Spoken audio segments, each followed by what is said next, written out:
একজন ব্যক্তি শেখ হাসিনার বিচার, এটাই শুধুমাত্র বাংলাদেশের মানুষের চাওয়া নয়।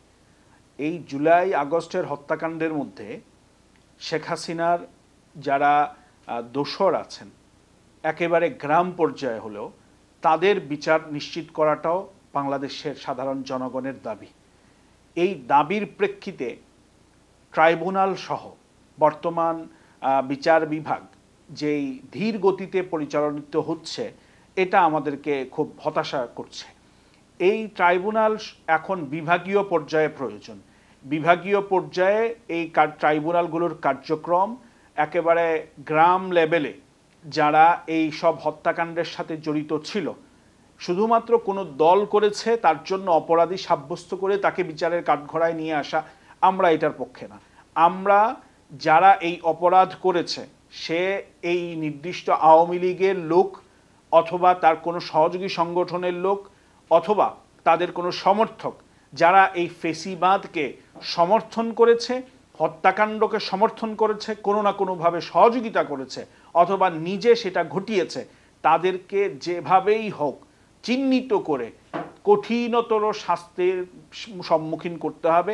এবং এটার জন্যই যথাযথ এবং দ্রুত পদক্ষেপ নেওয়া এই সরকারের সবথেকে গুরুত্বপূর্ণ কাজ বলে আমি মনে করি।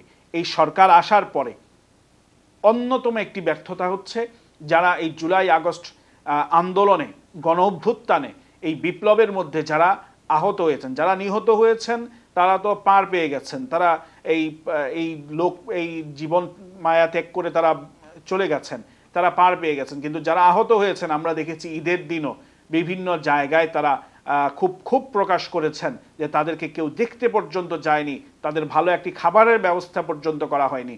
এই সরকারের যারা দায়িত্বে আছেন, তাদের পাশে যারা আছেন, তাদেরকে আমরা এখন দেখি বিভিন্নভাবে খুব আলিশান একটি অবস্থান রাজনৈতিকভাবে গঠন করার জন্য ওনারা চেষ্টা করে যাচ্ছেন। বিশাল বিশাল শোডাউনের পরিবেশ আমরা দেখি, বিশাল অঙ্কের টাকা খরচ করতে আমরা দেখি। কিন্তু যাদের জীবনের উপরে ভর করে, যাদের রক্তের উপরে ভর করে আজকের এই সরকার, আজকের এই পরিবেশ, তাদের যদি আমরা ভুলে যাই এত দ্রুত, তাহলে এই জাতি আমাদেরকে অকৃতজ্ঞ বলেই মেনে নিবে এবং স্বীকৃতি দিবে। তার জন্য এই যারা আহত হয়েছেন বিগত জুলাই আগস্টের আন্দোলনে, গণ অভ্যুত্থানে, তাদেরকে যথাযথ চিকিৎসার ব্যবস্থা এবং যারা শহীদ হয়েছেন, নিহত হয়েছেন, তাদের পরিবারের জন্য যথাযথ প্রয়োজনীয় ব্যবস্থা গ্রহণ এবং এই আহত এবং নিহত করার পিছনে যারা কলকাঠি নেড়েছেন, প্রশাসনের লোক, আওয়ামী লীগের লোক, শেখ হাসিনা সহ সবার বিচার দ্রুততম সময়ের মধ্যে নিশ্চিত করতে এই সরকারকে পদক্ষেপ নিতেই হবে।